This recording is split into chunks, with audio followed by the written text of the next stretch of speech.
Pinatay ko muna. Pinatay ko yung pinapanood ko. Nanonood ako sa laptop guys ng yung full episode ng Ang Probinsyano. Kasi yung TV namin, hindi na namin magamit yung cable kasi sira-sira na. Hindi na siya ganun, 1 week na. Kaya 1 week na rin akong nanonood sa laptop ng yung mga lumang palabas ng Probinsyano, yung season 1. So nag-enjoy naman ako. Yung kaya pinatay ko para makapagsalita ako. Nga pala, kagabi nag-vlog ako tungkol dun sa binili kong yung order kong online sa yung sa O-Shopping, online shopping, yung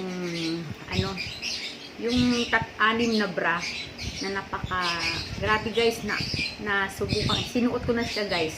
Ito na guys, oh, ito na yung bra guys, ito pinatungan ko, ito yung bra guys, yung gray na to na, akala mo hindi bra guys, napaka-komportable guys, stretchable, free size, yan yun, nakikita nga lang siya, oh.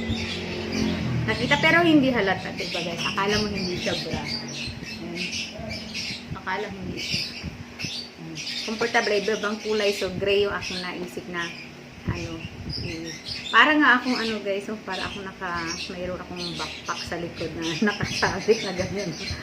Pero bra lang siya guys, so ayan. Ayan siya. Para lang siyang parang sleeveless na blouse na ang ganda.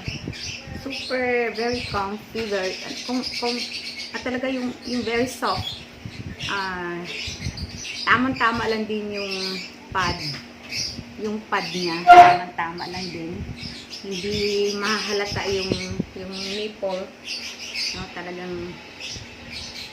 wala kang makikita. Tapos nagka-curve siya sa katawan. So hindi ko naman pwede pakita yung katawan ko dahil alam niyo na yung katawan ko lumba-lumba na. Ito na lang yun. Yan lang ang pinapakita ko sa inyo. Yan. Bra yan guys. So hindi halatang bra. Kahit makita, hindi siya pangit tignan. Diba? Unlike doon sa ating bra natin, di ba, nakikita siya, tinatago ko pa kasi nga yung sobrang liit yung strap. Kasi meron pa kasing yung parang meron pa diyang dugtungan pa. Ito hindi. So, yun lang makikwento ko sa inyo. Update ko lang doon sa bra. Ngayon, first time ko siyang sinuot.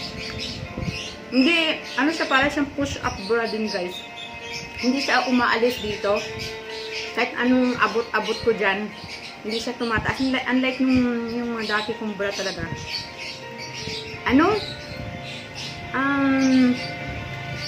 Umaalis dun sa pinaka-ibaba ng bus natin.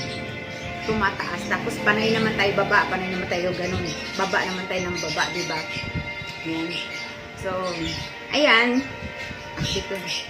Yan lang ang update ko. Follow up ko dun sa vlog ko kagabi. Nag-vlog ko kagabi. Tuloy na natin kain guys. So, natapos na rin ako. Naubos ko na yung egg. Tapos na ako guys. Thank you so much. Meron pa akong may dessert pa ako guys. Yung cat-cat. So, 3 cat-cat yung kakainin ko. So, ganito na lang guys. Na-share ko lang sa inyo yung aking almusal ngayon. Walang ibang almusal. Yan lang. Nakasawa na ngayon. Gusto ko mamaya maggulay naman ako mamayang lunch. So, thank you for watching guys. Thank you so much. God bless. And then, please subscribe, like, comment sa video nito. Thank you! Let's be friends guys! Doon sa hindi pa nakapag-subscribe, thank you! Thank you mag-subscribe na and thank you so much. Bye-bye!